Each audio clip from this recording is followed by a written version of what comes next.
Assalamualaikum warahmatullahi wabarakatuh.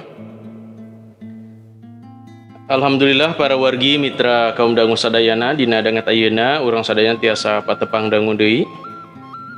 Urang sami-sami neraskeun hanca dongeng Sunda anu katunda dina judul dongeng Sarupna di Pajajaran karangan Bapak Aan Merdeka Permana. Sakumaha biasa ieu dongeng Sunda didugikeun ku channel anu dipika meumeut ku urang sadayana.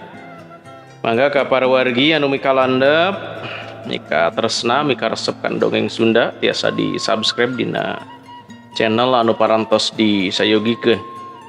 Dina dinten ayeuna ieu dongeng Sunda teh majeng kana bagian anu ka-52.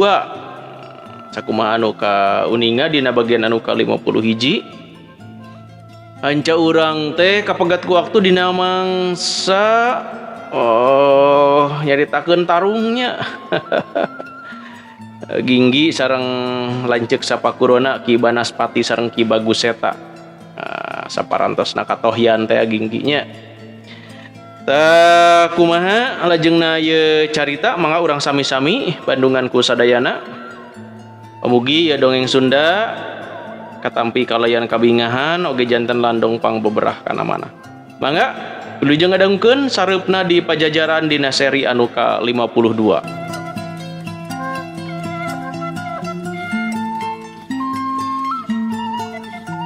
Ki Banaspati kabireungeuh geus hudang deui. Ginggi oge lalaunan maksakeun hudang. Panonna rai-rayan teu bisa nenjo kalawan jejem. Ngan basa Ki Banaspati nyerenteng bari ngaheumbatkeun teunggelan ku Ginggi masih bisa dikaawaskeun. Peureub Ki Banaspati teh eudeuk ngarah-ngarah kana palipis kencana. Lamun eta teunggelan beunang kalawan nenggel sirah Ginggi pasti bencar. Tapi manehna embung pae harita ku kituna sawaktu peureub nyolodor ka hareup manehna ngadengdekeun awakna sina miring ka sisi. Sabatae panarajang peureub Ki Banaspati gagal harita teh. Ayeuna Ginggi malik nyerang ku ngagunakeun curug jeung jari tengah. Ginggi rek nyingsieunan Ki Banaspati nyata ku cara pura-pura eudeuk nojos korongkongan.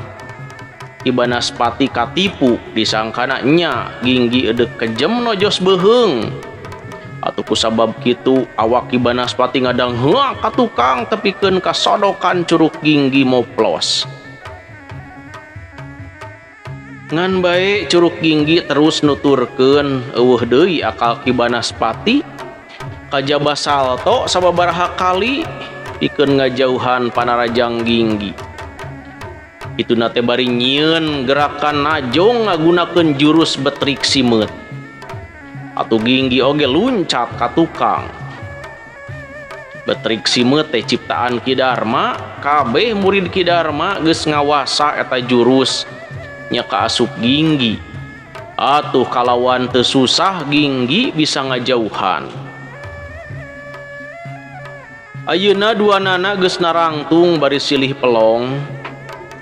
Bari panon mencrong ka hareup Ginggi muterkeun uteuk pikeun neangan akal kumaha carana meruhkeun Ki Banaspati. Ginggi ngarasa moal hasil lamun nyerang Ki Banaspati ukur ngagunakeun jurus-jurus pamere Ki Darma. Sabab anu rek diserang oge bakal apal kumaha cara nyinglarna.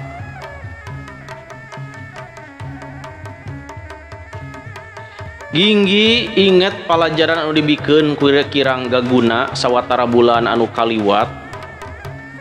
Kiranggaguna loba mere jurus anyar. Ceuk Kiranggaguna eta teh paelmuan anu beunangna zaman Kiranggaguna ngumbara ka saban kapulauan Nusantara.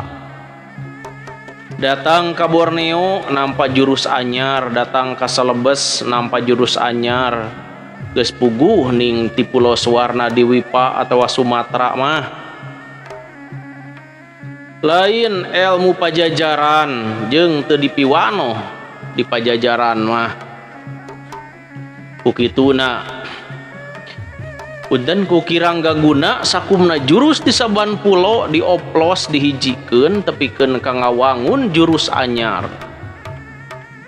Bisa jadi cenah anu nyieun kabinekasan kitu teh lain bae Kirangga Guna.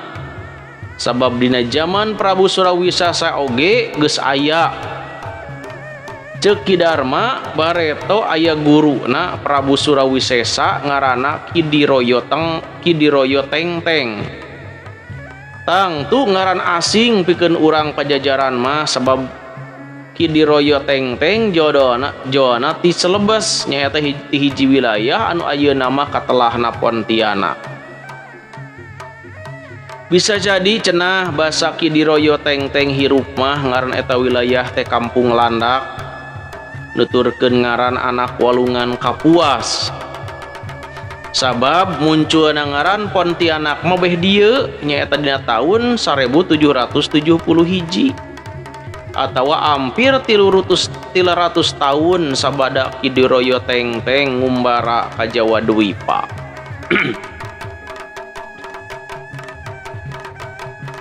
Kidiroyo Tengteng ngoplos ilmu kanuragan ti Borneo dihijikeun jeung jurus-jurus urang Pajajaran. Eta ilmu oplosan ku Kidiroyo Tengteng dilatihkeun ka Surawisesa samemeh inyana dibenum jadi raja Pajajaran anu kadua.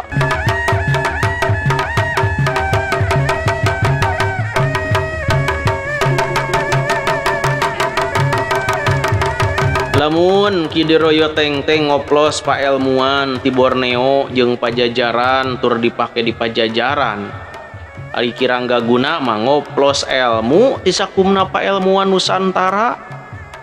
Nah ieu paelmuan oplosan teh disebutkeun teu dipiwanoh di tatar Pajajaran sabab Kirangga Guna teu ngahaja nyebarkeun elmuna. Kirangga Guna lain tukang gelut, manehna leuwih moho kana nyuprih agama Islam. Basa manehna jogol ngalawan Ginggi sawatara bulan ka tukang.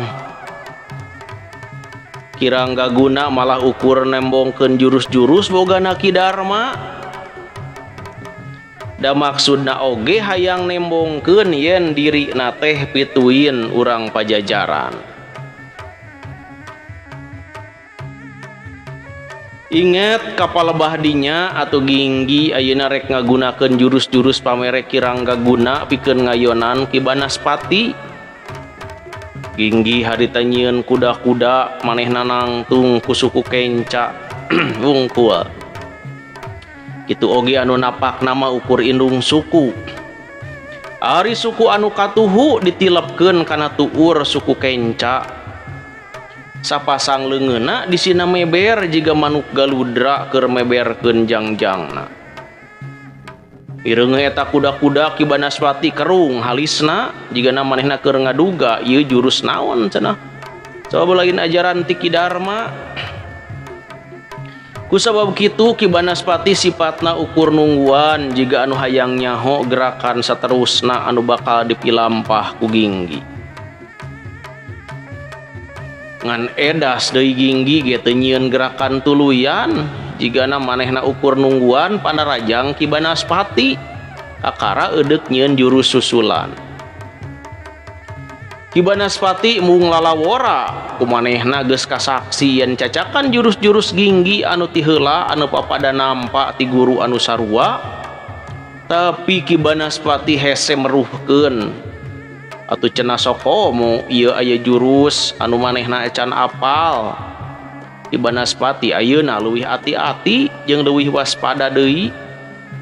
Ngan bae bitotama teh jiga henteu laju sabab ka eta tempat kaburu ting buru duel sabubuhan prajurit. Kabehanana ngepung-ngepung Ginggi tur diparentahkeun kudu serah bongkokan. Awas sia Ginggi, lamun sia keukeuh wangkelang mumual serah bongkokan tan wande sia dipodaran ayeuna keneh, cek prajurit anu jadi luluguna. Dasar monyet bodoh, Cikana eta bangkeluk acan kapok sakitu ku urang geus disiksa bebeakan teh. Cek prajurit anu janggotna bewok harita teh jumawa. Si bewok kalawan dedegler nyerenteng rek ngakalakeun Ginggi leungeunna anu gempal jeung ting berehkil nonyok ka hareup satakerna. Tapi kalawan gampang kacida peureup buleud si bewok dikepeul ku leungeun Ginggi geus kitu eta peureup dipurilitkeun. Atuh si bewok teh milu muntir. Sabab lamun teu kitu leungeunna bakal tipalitek.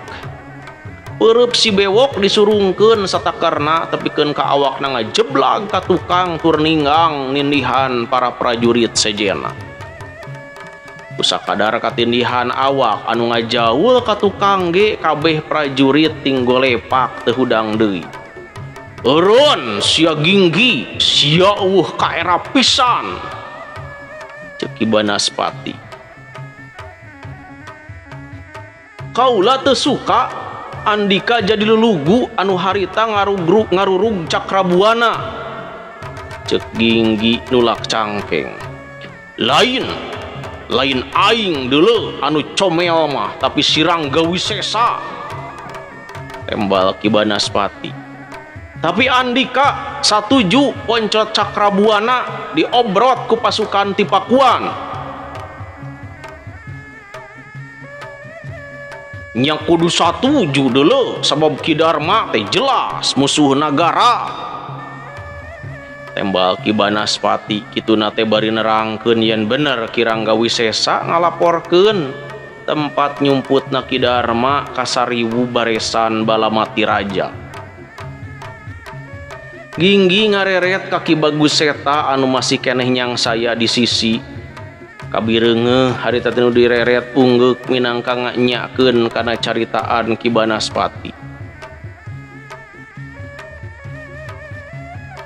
Ginggi di luar pasti geus samagreng para perwira pilihan 1000 barisan Balamati Raja. Lamun sia haben ngamuk sia bakal dikepung ku pasukan. Atawa sia rek tetep ngalawan tur akhirna loba anggota pasukan pangawal Raja Palastra. Ceuk Ki Banaspati. Ginggi ngahulang memang lamun ieu bitotama diteruskeun Ginggi bakal nyang hareupan barisan pangawal raja. Lamun manehna hayang salamet meureun kapaksa kudu ngaroga halaja lama leuwih loba teu mustahil bakal loba anu paeh. Padahal cantang tu maranehna ngabogaan dosa secara langsung. Sia bilu ka kaula duaan atawa milih sia loba maihan jalma. Ceuk Ki Banaspati ituna teh bari disebutkeun yen lamun ieu tapi ka kajadian Ginggi bakal dituding baruntak ka nagara tur nasibna teu leuwih alus batan Ki Darma. Di omongan kitu hate Ginggi jadi katekan. Itu salah, kieu salah. Manehna embung gabung ka Ki Banaspati tapi oge embung maihan jalma loba. Usakadar manehna hayang ngabebaskeun tina kepungan. Mireungeuh Ginggi jiga anu mandeg mayong nyieun pilihan akhirna Ki Baguseta anu geus bisa cengkat ngagorowok sangkan anggota sariwu baresan Balamati Raja arasup ka jero. Ewak, ieu ulon-ulon kajahatan teh. Ki Baguseta nitah sabubuhan perwira karajaan yang kalak Ginggi. Ginggi henteu ngalawan sabada awakna diringkus sabenerna bisa bae manehna baruntak. Ngan bakal loba korban nyawa manehna mung kitu. Ginggi diseret dibawa ka pakarangan. Tetela di luar geus pinuh ku pasukan meureun ngaratus urang jumlahna teh. Sakali deui lamun niat mah Ginggi teh bisa ngalawan ngan bakal loba korban nyawa. Atuh kusabab mung kajadian kitu balukarna Ginggi babari pisan dicangkalak ku Ki Baguseta dititah diberok dipangberokan tukangeun puri.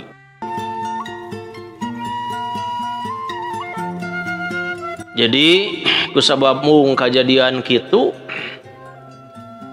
Ginggi teh balukarna Ginggi nyebabari dicangkalak. Ki Bagus Seta dititah harita teh diberok di pangberokan tukangan puri.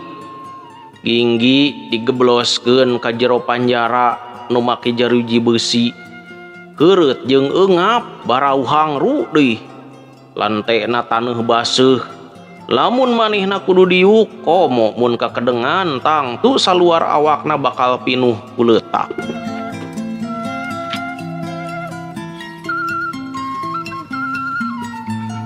Sapoe sapeuting manehna dikerem di dinya bari teu dibere nginum teu dibere dahar.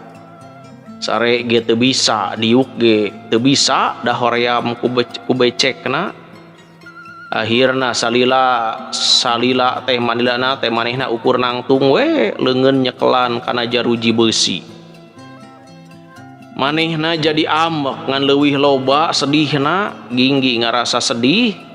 Tetela kabeh murid Ki Darma eueuh nu bisa ngalaksanakeun amanat nu jadi guru. Padahal parentah Ki Darma teh eces. Yen para murid kudu melaan rakyat pajajaran jeung ngajaga karegejegan nagara. Ki Banaspati jeung Ki Bagus Seta narjamahkeun parentah Ki Darma teh ku cara hayang ngarebut kakakuasaan. Ki Ranggaguna narjamahkeun parentah Ki Darma teh ku cara ngageuri jeung ngayakeun uar pangajak sangkan pajajaran ajeg dina tatanan anyar nyaeta Islam. Tong kudu jadi harapan ari Ki Ranggawisesa mah sabab manehna mah jiga teu hayang ulah ilu kana politik malah paripolahna jiga anu gelo. Lamun mah nya percaya geus comel nuduhkeun tempat penyuputan Ki Darma eta motivasina lain politik tapi alatan nyeri hate. Ki Ranggawisesa teu nampa sakumna elmu ti Ki Darma sabab dianggap ngabahayakeun lamun kabeh elmu tamplok ka jalma jahat. Ginggi sedih ayeuna tinggal dirina sorangan. Bari kituna ge acan tangtu mampu ngajalankeun amanat nu jadi guru. Ginggi baluweng hatena capek, lapar, tunduh, kabeh ngajadi hiji. Aing kudu ngareureuhkeun awak heula pikeun yang hareupan kajadian anu pibahayaeun ceuk pikirna. Basa manehna tanggah di luhur aya tambang guntang gantung jiga tambang paragi ngagantung maneh. Atawa bisa jadi paranti tawanan digantung di paihan harita keneh. Aing teu sieun moal aya jalma anu sanggup maksa aing digantung di dieu. Ceuk pikirna tur sanggeus mikirna kitu manehna ngajleng ngahontal tungtung tambang geus kitu awakna dikulawitkeun sirah dihandap suku di luhur nyaeta dampal suku ngulawit kana tambang geus kitu Ginggi nyieun jurus tapasungsang nya persis kalong jangjang sidakep suku ngulawit di luhur.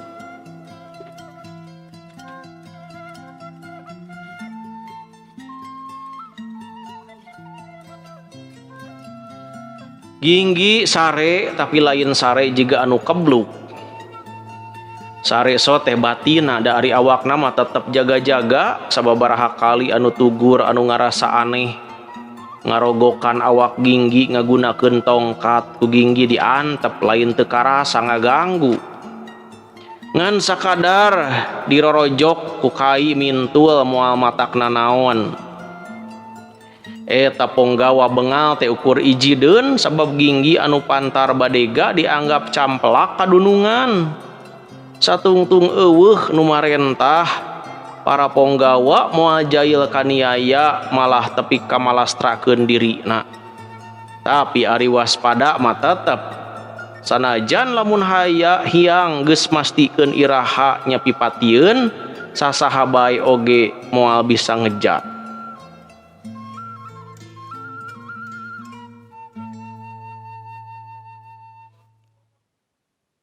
Hirup teh ti bangsa usum sumeungit cara malati tinggal lebrai di buruan anu teu langgeng abadi.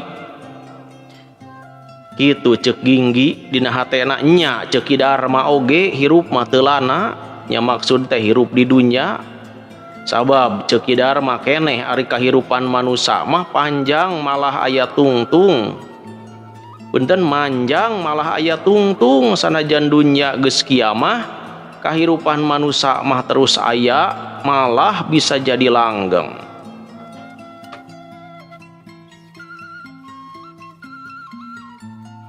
Para wargi mitra kaum dangu sadayana urang rehat heula sakedapnya jeung wayah kieu ka sadayana anu masih keneh manco dina ngadangukeun dongeng carita Tar Sunda anu didugikeun ku channel anu dipika meumeut ku urang sadayana channel dongeng Sunda Mangga.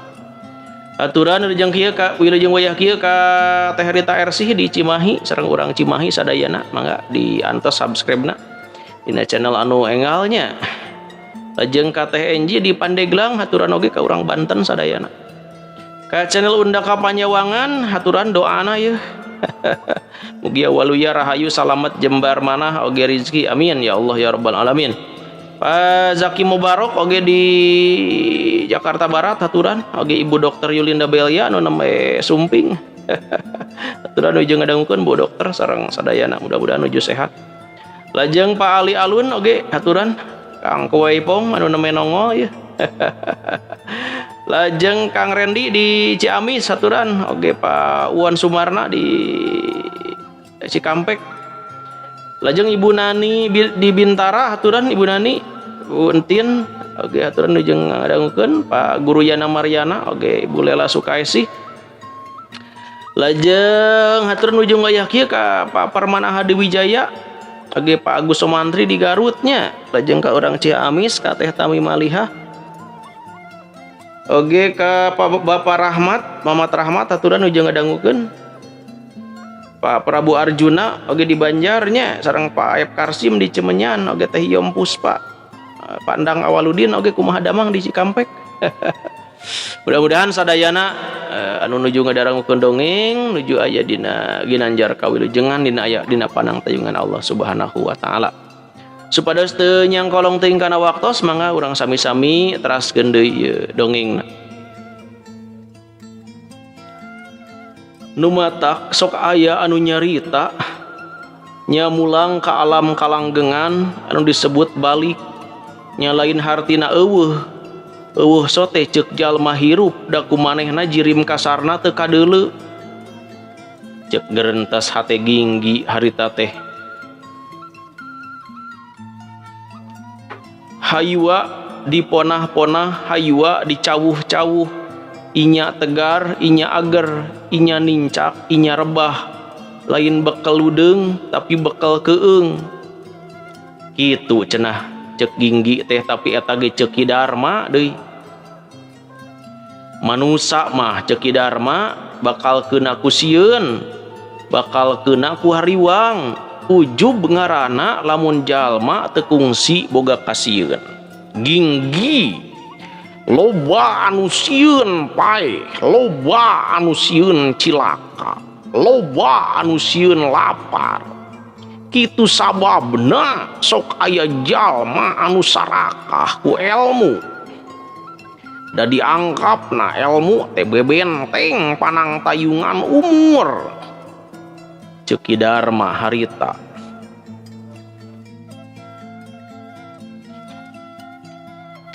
Aing ge kaasup jalma anu loba kasieun lamun teu loba kasieun mustahil aing paeh poso hayang boga ilmu wedug. Aing ge loba kasieun sieun sia teu bisa ngojayan hirup nu matak sia ku aing disuprih rupa-rupa ilmu kadigjayaan heueuh bisa bisi sia kojor ngora-ngora. Nah lamun kaula paeh ngora-ngora nya bakal kumaha kitu ki ceuk Ginggi harita nya moal ku kumaha deuleu ceuk nu ngagem selam beuki pondok umur manusa beuki saeutik dosana orok nu anyar gubrag heug kojor salamet dunia akhirat pinasti bakal asup ka sawarga bati teu kudu ditimbang-timbang heula ceuk aing eta mubah omong Ki Darma.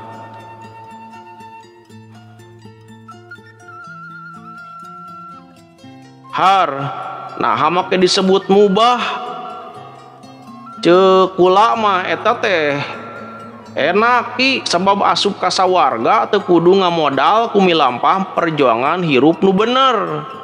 Ginggi ngabantah Ki Darma merong seukeut.